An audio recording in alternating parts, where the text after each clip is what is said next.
very often when we go on stage, we try to compare ourselves to others, whether it's stage or not stage, when we're in the limelight, whichever, metaphorical limelight. We compare ourselves to our peers, to people who are in the same industry. And if you take yourself facet by facet, it's a really painful comparison because there's always someone who does this particular thing may be better than you. It's a slippery slope anyway. But then one of my friends once said, we are so fascinated with the idea that we have a talent that we are sometimes forgetting that we are multi-talented. And this was another key to the puzzle, because it is not your particular talent that makes you the best in the world. It's a combination of your unique talents that makes you so valuable, because the combination is what is unique, not the facet by facet.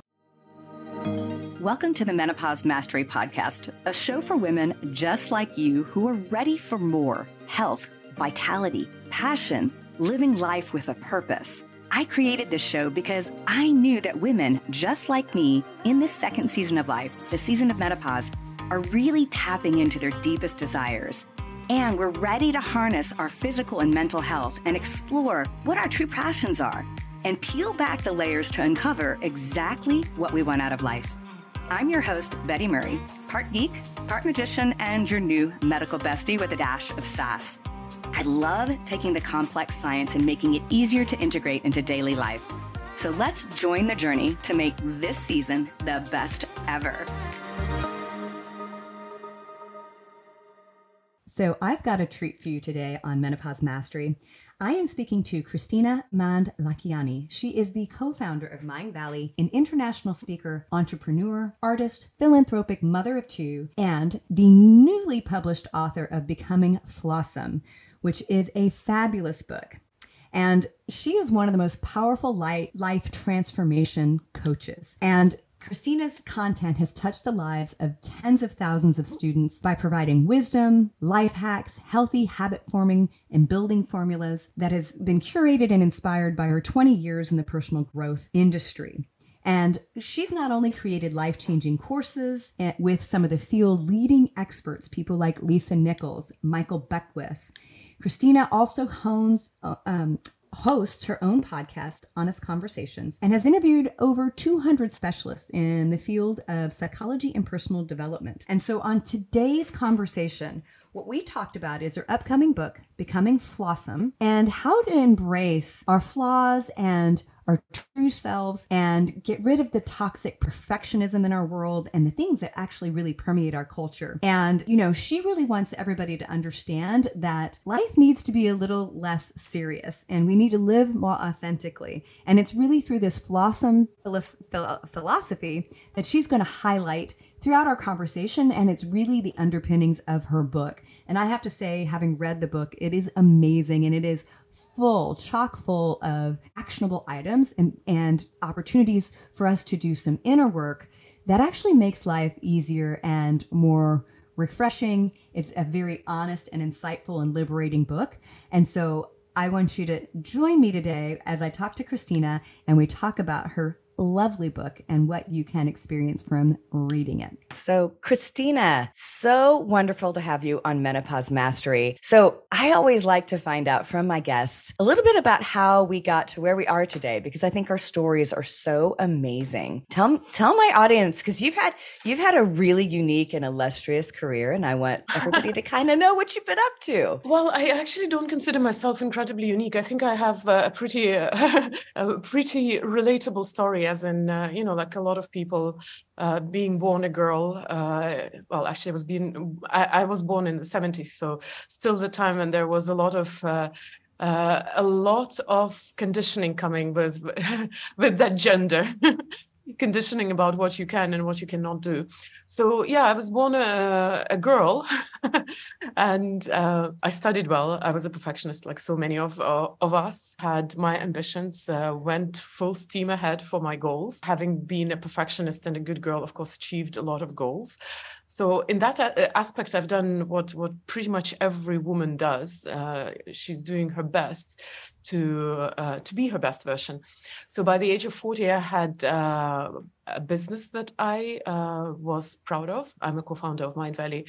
I had a job which was fun, cool, a husband, 2 children, everything by the book, except I was feeling very lost. And I thought that something is missing until I one day realized realized that the missing piece is myself. So there was this body of mine going through the motions without the me inside. So that's, I do not know, maybe you wanted a little more traditional bio. In that aspect, I would say I'm a co-founder of Mindvalley, an artist, an author, and a writer, and a mother of two. Yes, no, but actually, no, I wanted what you just actually said, because, you know, what I found going through my 40s and now into my 50s was that as we go, what I think, obviously, this kind of second season of life, there is a lot of internal, I think, disruption that happens, because most of the time as women, we're sort of checklisting, you know, took care of the job, the career, the, you know, what I was supposed to do as a woman. And then you get here and you're like, wait a minute, I don't even know if I know who I am. And I have this greater purpose and I have this stirring inside. And so I love your story because you actually said, okay, I'm going to step away from some of these things that everybody's like, wait a minute, you're doing all of this to really explore your own experience. So talk a little bit about, you know, I know that you don't like to take yourself too seriously, that you're very much into fun, which I love.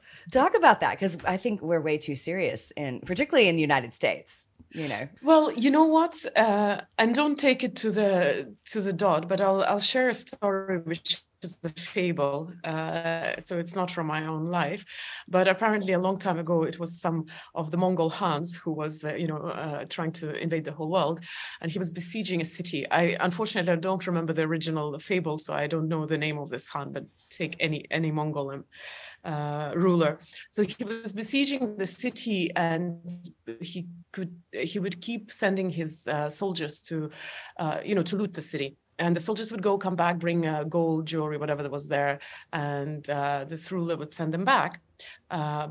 So the soldiers went back. They brought back whatever was left, the valuables, the clothes, the food.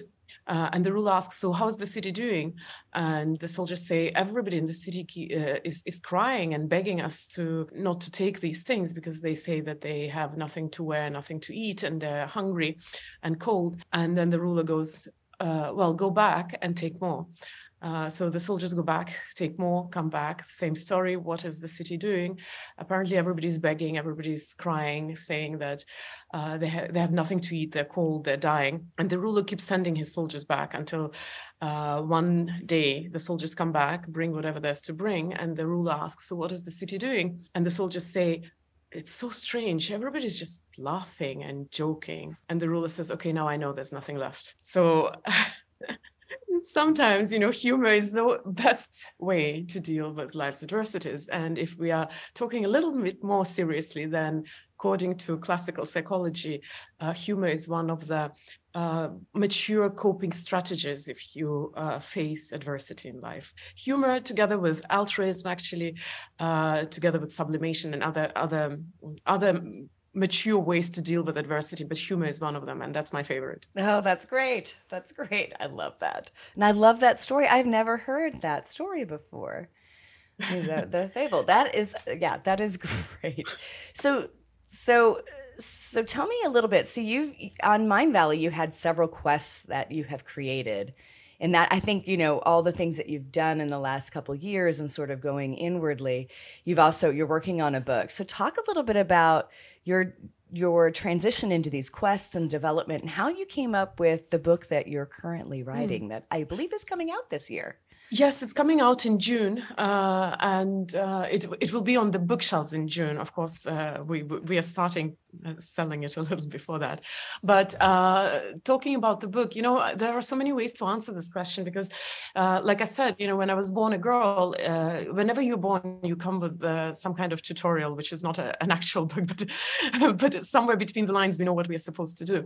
And there are things which we kind of know without ever asking ourselves if we are going to do these things. For example, for a lot of women, it's getting married and getting children, or whatever it is, whatever your society tells you have to do. So for me, being in the industry of personal growth and transformation and working with a lot of authors, that was a given that I never questioned. Of course, you have to write a book. everybody does that. So, but that also didn't feel like just because I have to, I'll sit down and start writing it.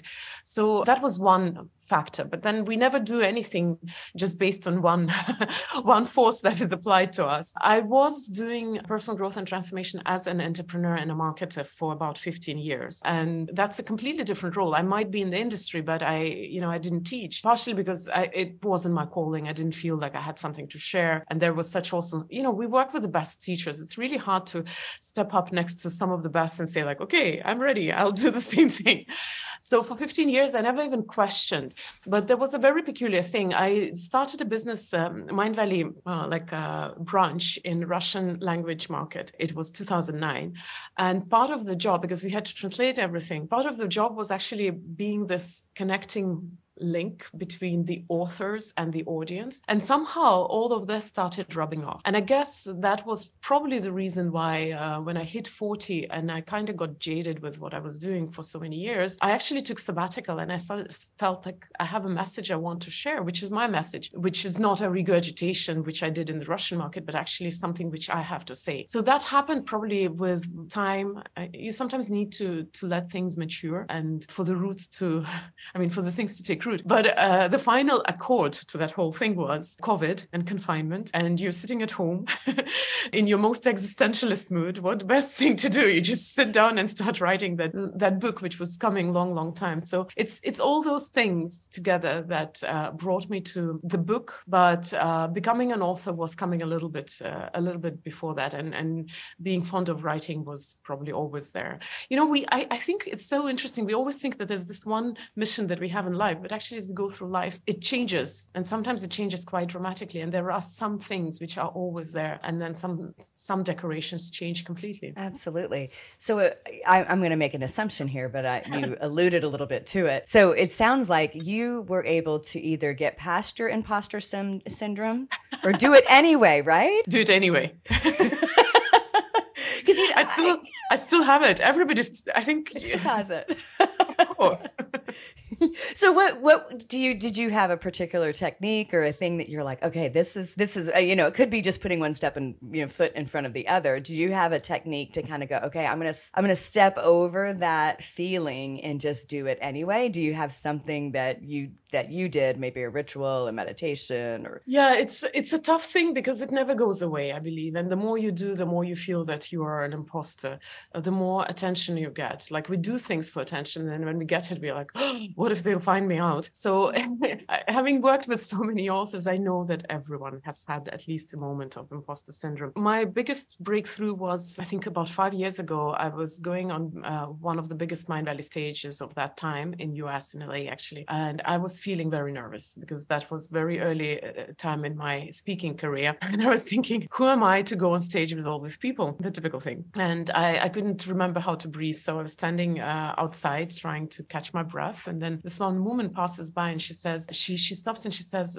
oh, I can't wait for you to speak, because when you speak, I feel like you're speaking to me directly, that you're just so relatable. And I feel so sad that I never asked her name, but she was literally the first person who gave me permission to go on stage and be my imperfect self. And very often when we go on stage, we try to compare ourselves to others, whether it's stage or not stage, when we're in the limelight, whichever, metaphorical limelight. We compare ourselves to our peers, to people who are in the same industry. And if you take yourself facet by facet, it's a really painful comparison, because there's always someone who does this particular thing maybe better than you. It's a slippery slope anyway. But then one of my friends once said, we are so fascinated with the idea that we have a talent that we are sometimes forgetting that we are multi-talented. And this was another key to the puzzle, because it is not your particular talent that makes you the best in the world. It's a combination of your unique talents that makes you so valuable, because the combination is what is unique, not the facet by facet. And the last thing is what you just said.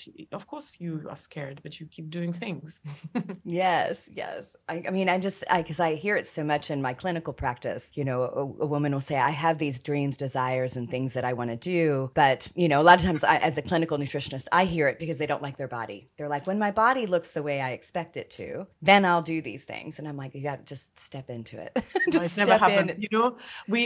we do that in so many areas. Like, oh, when I reach that, then I'll have a child. Oh, when I make my career, then I'll commit to a relationship. We keep doing that, but this is this when then model doesn't work in nothing. We have this wonderful teacher, Sri Kumar Rao, who says that this is one of the biggest killers of happiness. This idea that if I achieve this, then I'll be happy. So it's the same with everything. You're never there. There's always, the more you know, the more you see how you can become better. Perfectionism is the scariest of them all, because you will never reach it. The better you become, the further that goal becomes, because now your goals are even bigger. So it's just not going to happen. Plus, to that, I want to add that a statistic says that 80% of women do not like what they see in the mirror. 80% of women. And another interesting aspect to that is that it has nothing to do how much you weigh, what your fitness level is, how you actually look. It's just our self-perception. Right. And then if we have one of those that we made some modest change on, we just find another flaw. Like, because that's our lens we're looking through. I'm looking for my flaws. And if you want to get really scared, then think of all the food disorders or the eating disorders. They all start with that. The more you go down this rabbit hole, the bigger the problem. The more you work on your fitness level, the less you're satisfied with how you look. Completely. I can tell from my own personal experience, over my 20s and 30s. It was never enough. As soon as you achieved that body composition or whatever, it was like, I just need a few more pounds or just a little bit leaner body. I'm like, what? Now at 53, I'm like, okay, what was that?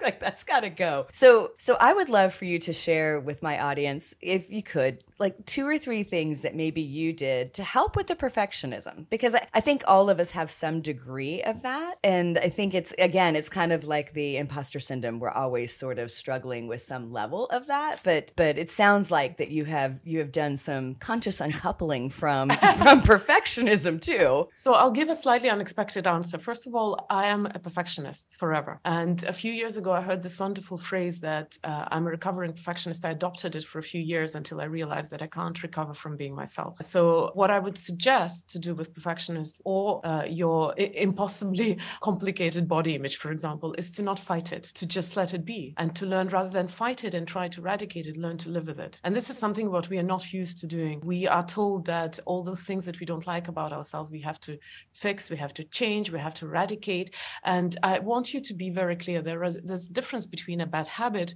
which, yes, you can give up, and something which makes you. So perfectionism is something which makes me, and that's not the worst flaw that I have, by the way.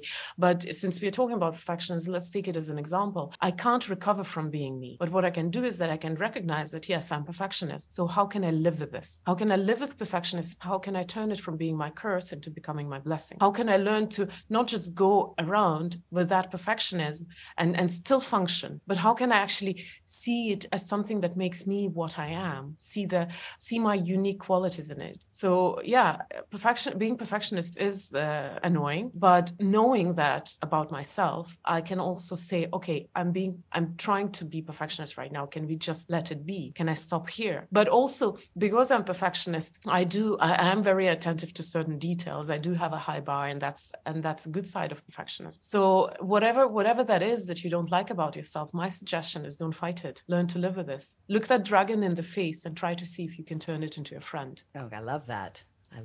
So your book, Becoming Flawsome, obviously we can take from the Stop it. So tell us a little bit about some of the things that you're kind of going into, because you've already talked about the juicy, obviously embracing your perfectionism and loving it, So tell us a little bit about Becoming Flawsome.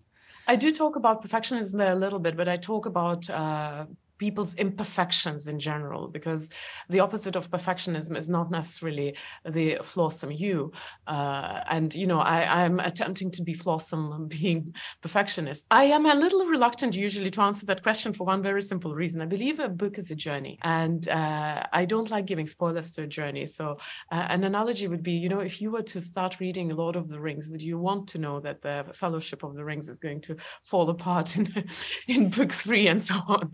So that's why I don't give usually a lot of spoilers, but it is a journey which I hope that every reader is going to take back to their real selves. Being friends with yourself, the real you, being at peace with your imperfections, and embracing your flawsomeness is actually the best gift you could give to yourself and to the world in general. That's awesome. So where do you see yourself going in the next couple of years? I wish I knew. Wow. Well, I have a few projects which will take a few years, and book takes longer than I thought. And I believe I love writing, so I can't wait to start writing something else. On a personal level, I'm building a museum for our family. It's a little long story, and I have a farm. I have become a hobby farmer. These two things take a lot of time. Then my kids are growing up, so this will probably also bring changes into my life. So there are a lot of things happening.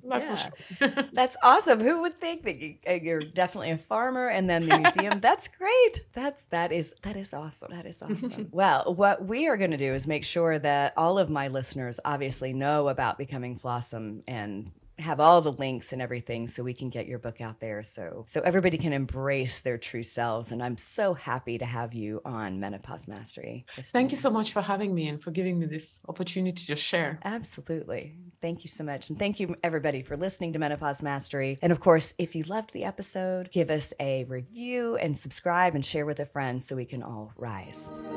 Thank you so much for tuning in to the Menopause Mastery podcast. You are why I'm here, and I am so very grateful.